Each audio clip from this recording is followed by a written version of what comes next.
Hey everyone, it is roundup time. Ubisoft managed to confuse everyone. We've got, oh boy, yet another ex-Blizzard studio. Ouch. And a whole bunch more to talk about. So that's going on. We got fun news. And take a gander at our Patreon loop below. It helps the show and you get some cool stuff. Let's go. Blizzard news first. So another group of ex-Blizzard developers have formed a new studio, Lightforge Games. It is headed up by Matt Schlembari, who spent 8 years at Blizzard Entertainment, with credits across StarCraft 2 and World of Warcraft.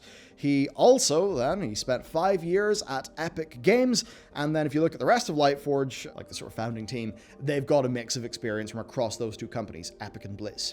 Now, we don't know exactly what they're up to just yet, though we do know that it is a cross-platform social RPG that aims to blend elements of games like Minecraft with tabletop RPGs. So I almost wonder, is this like, take a few Hytale inspirations, but then move it way more in the Dungeons & Dragons RPG route and a little bit away from the Minecraft route? So it seems interesting to me. And like with the other recent Splinter Studios, Lightforge's page talks up empathy, treating devs well, all that stuff being good. And also, Mike and Amy Morheim clearly like them because they have invested. I actually hear really lovely things about Mike and Amy, so, it seems like whatever happened with Blizzard, they're sort of big thumbs up as people, so that's cool. There's so many little Blizzards running around these days, right? Can't wait till they all grow up. And I would not be surprised if more ex-Blizzard studios were on the way. Is it rats fleeing the sinking ship? Maybe it's not a sinking ship, but maybe it's stagnant, maybe it's ran out of fuel, and maybe it needs a bit of a refit. Now, in actual Blizzard news, we are getting a look at Overwatch 2's PvP next week. In his first update since replacing Jeff Kaplan, Aaron Keller announced a 2-hour PvP livestream and then a Reddit AMA on May 24th. I think they're doing that for PvP because a lot's been talked up about PvE, but I think a lot of people are like, well, I play Overwatch for the PvP. How is it moving forward in this new game? And because they're doing this, it makes me feel like they're spinning up their marketing messaging, spinning up the campaign, so perhaps a 2022 release. Well, next up, we've got the fun of Ubisoft, who caused a lot of confusion. So they said that they will be adapting their 3 to 4 premium AAA each year strategy. And they aim to supplement those things with, as they say, high-end free-to-play titles. Ooh, what could that mean? Well, these are comments that came from their financial report, where they said that Ubisoft's library is so increasingly diverse that maintaining a sole AAA focus doesn't fit with the company's value creation dynamics. I love biz speak. Value creation dynamics. Yeah, cool shit that people will buy. So it makes it fairly clear that they expect a high cadence of premium and free-to-play. And while they did say that, there has been confusion there that Ubisoft are actually shifting away from AAA. And I get why people would think that. Well, Ubisoft have clarified the AAA is actually going to be, like AAA, upfront premium is going to be staying the same, but it's just they're putting more money into free-to-play as well. And I think it makes sense after all, because look, why would Ubisoft walk away from something like Assassin's Creed Valhalla? Just when Valhalla delivered the series' strongest sales year ever. Yearly revenue was up 50% over the previous record, which, funny enough, was Assassin's Creed 3 in 2012. Yeah, there you go. And Valhalla actually helped drive the strongest quarter in Ubisoft's history at the end of last year. That kind of took me by surprise. This is not the kind of success a company just gives up on, and if anything, I think Valhalla's expansion plans were apparently, they're bumping back doing an Assassin's Creed a little bit, and they're perhaps putting more effort, I think, from their Sofia studio into a far larger DLC expansion for Valhalla in the near future, or not the near future, within its sort of cycle as a game. I think it's like a lot more mythological, which seems very cool to me. I mean, the expansion just came out, is set in Ireland, right? Actually, the Giant's Causeway is there. It's 10 minutes from my house, so I might actually have to check that out of curiosity. But if anything, I think that shows Ubisoft doubling down on the premium side where it makes sense. I think all they're doing is monetizing their franchises more and trying to work out what business models fit which one the best. So yeah, I think that's basically what's going on, but I think they've also realized that, like, if you just do a $60 free-to-play $60 premium every single year, like with what they did with, of course, with Assassin's Creed, that they'll just burn people out, because the yearly churn of big game every year for Assassin's Creed obviously hurt the franchise. I guess also, though, they probably know the likes of, the war zones and all of that are doing super, super well, so they probably want some of that, like, big AAA free-to-play sort of energy going on in their company. Now, there's also whisperings in the wind of the next Assassin's Creed actually being a big shift away from the current game. But basically, that being done as a part of an effort to diversify that franchise, which I suppose I'd be kind of down for. And also, it wouldn't be an Ubisoft financial report without Skull and Bones being delayed. Again. It was announced in 2017, right? But it's now set to release sometime in 2022 to 2023. And I suppose I'm even doubtful at that. Now, Ubisoft confirmed that the release date for its current financial year is going to include Far Cry 6, Rainbow Six Quarantine, Riders Republic, Roller Champions, and The Division Heartland. So, that's what's going on for them. Elsewhere in the land of financial reports, Electronic Arts are riding the strength of their existing free-to-play catalog. That's basically your thing. So, TLDR here, they had a 3% drop in revenue for the quarter, but the main takeaway here is that they are actually doing quite great off the back of already established free-to-play and live services, which have all grown, where Apex Legends hit $1 billion in revenue and a little faster than they expected. Game sales also shifted more digital, which is hardly a surprise, and they say that the acquisition of Codemasters, Glue Mobile, and Metalhead have actually got them now forecasting a 21% revenue increase. And basically, my read in this is that, there's a little bit of a downturn while they get their development act together, but a big strength there is their existing free-to-play is all doing quite well, so I suppose then we'll just have to see what Battlefield looks like when they announce that in June. Because I think if they're already doing well off the back of their current free-to-plays, and then Battlefield does really well, and that's all indicative of the future, then it's looking real strong for EA. Although, some people have seen the, the delay on that announcement, which was originally planned for May. Maybe there's a few eyebrows being raised there. But look, regardless, if that Battlefield can be nailed, then, you could have this kind of Respawn-inspired EA kind of having a bit of a resurgence.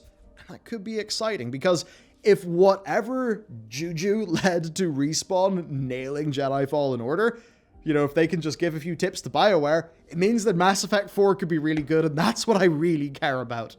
Okay, quick fire time.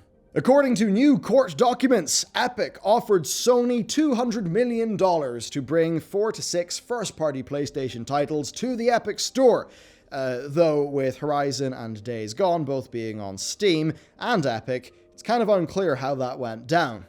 Negotiations with Microsoft were actually met with resistance, and negotiations with Nintendo were a non-starter, although Epic even called the Nintendo negotiations a moonshot in the first place. Yeah, it would be a bit weird if, Mario was an Epic exclusive. Then, Herman Hulst confirmed that Sony have got over 25 PS5 games in development and almost half are completely new IP. Hulst said that there's an incredible amount of variety across those titles, and I'd say that is good. The PS5 certainly needs system sellers because they are not playing the value game like Microsoft are. I think Microsoft are doing an incredible job at what they do. And I was a bit worried with some of Sony's messaging. But if it is true that they do have that diversity in their extremely premium AAA feeling catalog, then that would certainly be a good thing. It would certainly allay those fears of Sony's breadth of content. So hopefully this just indicates there's more going on. In other PlayStation news though, Sony reportedly told analysts that they expect PlayStation 5 stock shortages to continue into 2022. Our CFO outlined that even if the company can secure more components and produce more units, they likely still won't be able to cope with demand, although they do hope for a solution this year. I mean, yeah, half an hour ago, I was position 18,000 in a queue, and I got into that particular retailer sale 15 minutes after it went live, so definitely not getting a PlayStation there. It's really hard to get those things, at least in the UK. I don't know what it's like over in the States. Now, hopping over to Microsoft, their new console purchase pilot will allow Xbox insiders a chance to reserve an Xbox Series X or S console.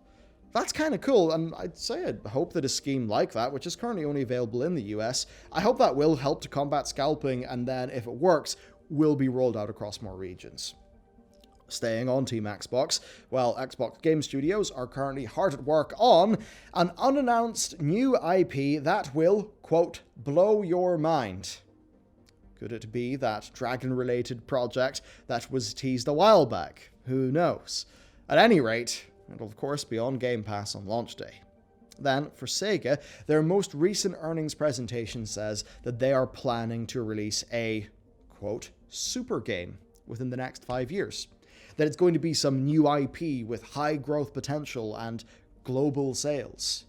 In the meantime, they have got remake and remaster projects, and of course, Creative Assembly are working on, a lot of things, including a new shooter to put that Alien Isolation experience to good use. And that is really cool, but hey, there's also the big Warhammer 3 reveal yesterday, and oh boy, I want Total War Warhammer 3. Oh, and then finally, Sega sold 4.4 million Sonic games in a year where no new Sonic games were released. So, yeah, nice. GabeN. GabeN was asked whether there are any plans to bring more Valve titles to console, like with Orange Box. And he responded that the team will have a better idea about that later this year. So that's interesting. Now, also, according to Epic's trial documents, Phil Spencer has been meeting with Gabe Newell recently.